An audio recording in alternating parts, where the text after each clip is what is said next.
આપણા લોકલાડીલા વડાપ્રધાન આદરણીય નરેન્દ્રભાઈ મોદી સાહેબ દ્વારા સમગ્ર ભારતના ઇતિહાસમાં 500 વર્ષ પછી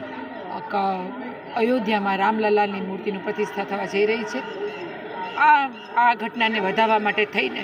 આજે રાજકોટમાં કળશ યાત્રાનું આયોજન કરવામાં આવ્યું છે અને રાજકોટના મધ્યે આવેલા જાગનાથ મંદિર ખાતે આ કળશ લાવવામાં આવ્યો છે. આ કળશને ચોખા અને ફૂલથી વધાવવામાં આવી રહ્યા છે અને ખૂબ મોટી સંખ્યામાં હર્ષોલ્લાસભેર ભાવ વિભોર થઈને તમામ ભક્તજનો, તમામ સમાજના અગ્રણીઓ, તમામ ભારતીય જનતા પાર્ટી અને રાજકોટ સંગઠનના અને તમામ વિવિધ સંસ્થાના આગેવાનો આ રથયાત્રાના કળશને વધાવવા માટે આવી ગયા છે. આપ જાણો છો એ પહેલાં થોડા દિવસ પહેલાં રામલલ્લાની ચરણ પાદુકા પણ રાજકોટ ખાતે આવેલી હતી, ત્યારે પણ લોકોએ ખૂબ ભાવ વિભોર થઈને આ અક્ષત અને ફૂલથી આ ચરણ પાદુકાનું પણ પૂજા કરી હતી. અને આ રીતે આવનારા દિવસોમાં જ્યારે 22મી જાન્યુઆરીએ અયોધ્યામાં રામ મંદિરની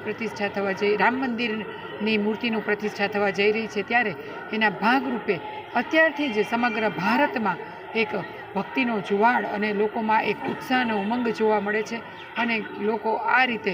આ કળશ છે આજે રાજકોટના વિવિધ મોટા મોટા મંદિરોમાં ફરશે અને દરેક લોકો વધુને વધુ રામલલ્લાના કળશનો લાભ લઈ શકે, એમને અક્ષત અને ચોખાથી એમનું